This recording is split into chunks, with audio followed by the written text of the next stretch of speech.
High, hello, আসসালামু আলাইকুম। আমি রবিউল হোসেন বলছি H&I কাউন্সিলের স্টাডি অ্যাব্রড স্টুডিও থেকে। আমরা বিগত কয়েকটা ভিডিওতে কথা বলেছি কি পড়বেন, কেন পড়বেন বিদেশে গিয়ে পড়াশোনার বিষয়ে এই প্রসঙ্গ নিয়ে। আজকে এর পাশাপাশি আরও একটা প্রসঙ্গ নিয়ে আমরা কথা বলতে চাচ্ছি, যেটা নিয়ে ইদানিং আমরা খুব মেসেজ পাচ্ছি স্টুডেন্টদের কাছ থেকে, যে ভর্তির সময় অথবা ভিসার সময় সাপোর্টিং ডকুমেন্টের পাশাপাশি তারা একটা লিখিত স্টেটমেন্ট চায় স্টুডেন্টের কাছ থেকে। সেটা কীভাবে খুব সুন্দর করে লেখা যায়, এটার কিছু টিপস এবং টেকনিক্স আপনারা আশা করি অলরেডি বুঝে ফেলেছেন। আমার বোর্ডে লেখা আছে SOP। আমরা এই প্রসঙ্গে কথা বলতে চাচ্ছি।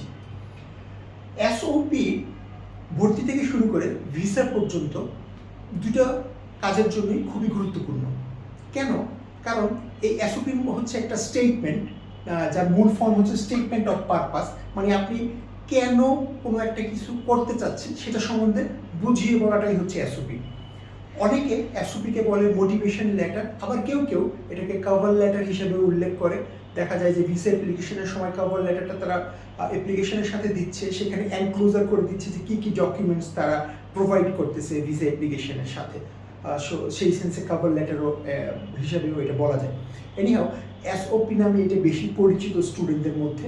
ভর্তির সময় ম্যাক্সিমাম ভালো কলেজ ইউনিভার্সিটি আপনার দরখাস্ত বা অ্যাপ্লিকেশনের পাশাপাশি আপনার এডুকেশনাল ডকুমেন্টসের সাথে একটা স্টেটমেন্ট অফ পারপাস চায়, যে আপনি এই কোর্সটা কেন পড়তে চাচ্ছেন সেই সম্বন্ধে আপনি একটু বিস্তারিত বলেন, যেন তারা বুঝতে পারে যে আপনি একটা জেনুইন স্টুডেন্ট, আপনি জেনে শুনে বুঝে এই কোর্সে ভর্তি হচ্ছেন এবং আপনার ভবিষ্যৎ পরিকল্পনা, আপনার জীবন সম্পর্কিত সব ব্যাপারে আপনার একটা ক্লিয়ার কাট ধারণা আছে। এই কারণে এই SOP-টা ইম্পর্টেন্ট অ্যাডমিশনের সময়। এর পাশাপাশি ভিসার জন্য অবশ্যই খুব সুন্দর একটা SOP খুবই গুরুত্বপূর্ণ, কারণ ভিসা অফিসারকে মোটিভেট করার জন্য যাতে করে সে ভিসাটা ইস্যু করে, আপনার SOP অনেক গুরুত্বপূর্ণ একটা ভূমিকা পালন করবে। SOP-তে আমরা আমাদের অভিজ্ঞতা থেকে দেখেছি মূলত 5টা বিষয় খুবই ইম্পর্টেন্ট। তবে এক একজন হয়তো ব্যাপারটাকে এক একভাবে বলতে পারে।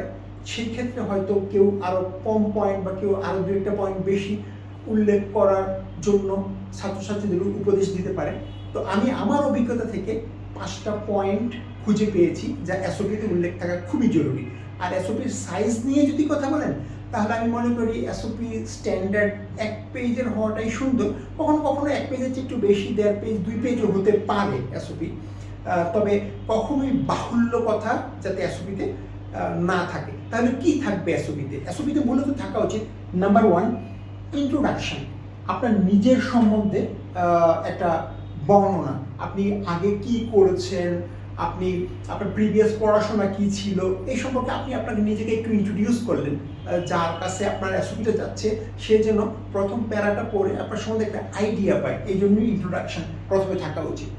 তারপরে আমি মনে করি কোর্সটা সম্বন্ধে আপনার বলা উচিত। Why you choose this course, এই কোর্সটা যেই কোর্সটাতে আপনি অ্যাপ্লাই করেছেন, করতে যাচ্ছেন, সেই কোর্সটা কেন আপনি পছন্দ করলেন। এইরকম তো আরও অনেক কোর্স থাকতে পারে। মনে করেন আপনি বিজনেসের ডিজিটাল মার্কেটিংয়ের জন্য অ্যাপ্লিকেশন করেছেন, কেন আপনি ইন্টারন্যাশনাল ট্রেড অথবা কেন আপনি বিজনেসের অন্য কোর্সের জন্য অ্যাপ্লাই করেন নাই, অথবা আপনি মনে করেন Tripoli electrical and electronics engineering নিয়ে অ্যাপ্লাই করেছেন, কেন এই কোর্সটা আপনার জন্য সুইটেবল আপনি ভাবতেছেন, কেন অন্য ইঞ্জিনিয়ারিংগুলো নয়। এই জিনিসটা বুঝিয়ে বলাটাই হচ্ছে দ্বিতীয় অংশ, SOP-র দ্বিতীয় অংশের কাজ। তারপরে 3 নম্বরে পয়েন্টটাও খুব ইম্পর্টেন্ট, সেটা হচ্ছে ইউনিভার্সিটি। আমরা সংক্ষেপে বলি ইউনি। এই ইউনিভার্সিটিটা এটা কলেজও হতে পারে, কেন আপনি চুজ করলেন। লেটস সে আপনি যদি UK যেতে চান, UKতে সবখানে বিশ্ববিদ্যালয় রয়েছে, এর মধ্যে থেকে সুনির্দিষ্ট একটা বিশ্ববিদ্যালয় আপনি পছন্দ করলেন পড়াশোনার জন্য। তো সেই বিশ্ববিদ্যালয়টা কেন, সেই বিশ্ববিদ্যালয়ে পড়ার ফলে আপনার কি এক্সট্রা বেনিফিট আপনি পাবেন বলে আপনি মনে করতেছেন, বা ওই বিশ্ববিদ্যালয় ওই জায়গাটা কেন আপনি চুজ করলেন, কেন অন্যগুলো করলেন না, সেইটা বুঝিয়ে বলাটা এই তৃতীয় অংশের কাজ। তারপরে ডেস্টিনেশন দ্বারা আপনি ওই দেশটা সম্বন্ধে বলতে পারেন, বা ওই শহরটা সম্বন্ধেও বলতে পারেন, বা দুইটা অংশ এই প্যারার মধ্যে আপনি ইনক্লুড করতে পারেন। মনে করেন আপনি এমন একটা বিশ্ববিদ্যালয় চুজ করেছেন ক্যানাডার, যেটা অন্টারিওতে অবস্থিত।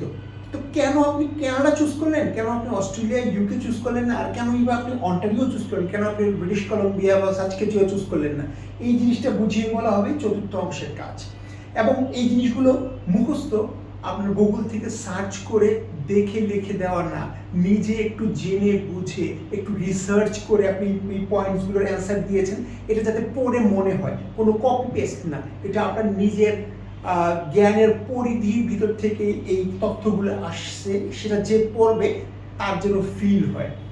এবং finally lastly not the least, সেটা হচ্ছে যে ফিউচার প্ল্যান। আপনি এই যে পড়াশোনাটা করতে যাচ্ছেন, আপনার ভবিষ্যৎ পরিকল্পনা কি, আপনি এটা পাশ করার পর কি করতে চাচ্ছেন, এটা আপনার জীবনে কি ইম্প্যাক্ট ফেলবে এই পড়াশোনাটা, এই জিনিসটা সম্বন্ধে একটা ক্লিয়ার স্বচ্ছ ধারণা যাতে যে এসওপিটা পড়বেন তিনি যাতে পায়। এমন না যে আমি দেখেছি সবাই ইউকে যাচ্ছে তাই আমি ইউকে যাচ্ছি, ব্যাপারটা তা না। ব্যাপারটা হতে হবে যে আমি ইউকে চুজ করেছি এইসব কারণে, আমি এই কোর্স চুজ করেছি, তার সুনির্দিষ্ট কিছু কারণ আছে, আমার ভবিষ্যতে এইরকম প্ল্যান, এর সাথে এই কারণগুলো খুবই সামঞ্জস্যপূর্ণ, তাই আমি এই পড়াশোনাটা করতে চাচ্ছি এবং এই কারণে আমার ভিসাটা দরকার। অতএব এইভাবে করে যদি আপনি এই এসওপিতে উপস্থাপন করতে পারেন এই জিনিসগুলো, তাহলে এটা একটা চমৎকার এসওপি হবে। ইউনিভার্সিটিও আপনাকে খুব সুন্দরভাবে অ্যাকসেপ্ট করবে ভর্তির জন্য, এবং সবচেয়ে গুরুত্বপূর্ণ যেটা সেটা হচ্ছে যে ভিসার ব্যাপারেও আপনি এই এসওপিটা খুব পজিটিভ একটা ইম্প্যাক্ট ফেলবে। আর এই কথাটা শুধুমাত্র ইউকে না, Germany, Canada, UK, Malaysia, Australia, USA যে কোনো দেশের ভিসার জন্যই প্রযোজ্য এবং যে কোনো ভালো ইউনিভার্সিটির জন্যই প্রযোজ্য। এরপরেও এসওপি তৈরি করার ক্ষেত্রে যদি আপনাদের আরও কোনো গাইডলাইন দরকার হয়, অথবা আপনি একটা তৈরি করলেন নমুনা, এখন এটা কতটা সুন্দর হয়েছে, সাবমিট করার আগে যদি সেই ব্যাপারে কথা বলতে চান, আমাদের H&I কাউন্সিলের ঢাকা এবং চট্টগ্রামে কাউন্সিলররা আছেন, তারা ট্রেন প্রফেশনাল, তাদের সাথে কথা বলতে পারেন, আমাদেরকে ইমেইল করতে পারেন, মেসেজ করতে পারেন। আমরা সবসময় আপনাদের রিপ্লাই দেওয়ার চেষ্টা করব এবং আমাদের অভিজ্ঞতার আলোকে আপনাদেরকে সার্ভিস এবং সাপোর্ট দেওয়ার চেষ্টা করব। আর আপনারা নিশ্চয়ই অবগত আছেন আমাদের কখনোই কোনো সার্ভিস চার্জ নেই, ভিসার আগেও নাই, ভিসার পরেও নেই। আর আমার এই তথ্যগুলো যদি আপনার মনে হয় যে খুবই সুইটেবল, তাহলে আপনি লাইক দিতে পারেন। আর যদি মনে করেন যে আপনার বন্ধু বান্ধব যারা আপনার মতোই বিদেশে পড়াশোনার ব্যাপারে আগ্রহী, তাদেরও এই তথ্যগুলো জানা দরকার, তাহলে শেয়ার করতে পারেন, তাহলে শেয়ার করলে তাদের কাছে পৌঁছে যাবে। আর আজকে এই পর্যন্তই। Thank you. আসসালামু আলাইকুম।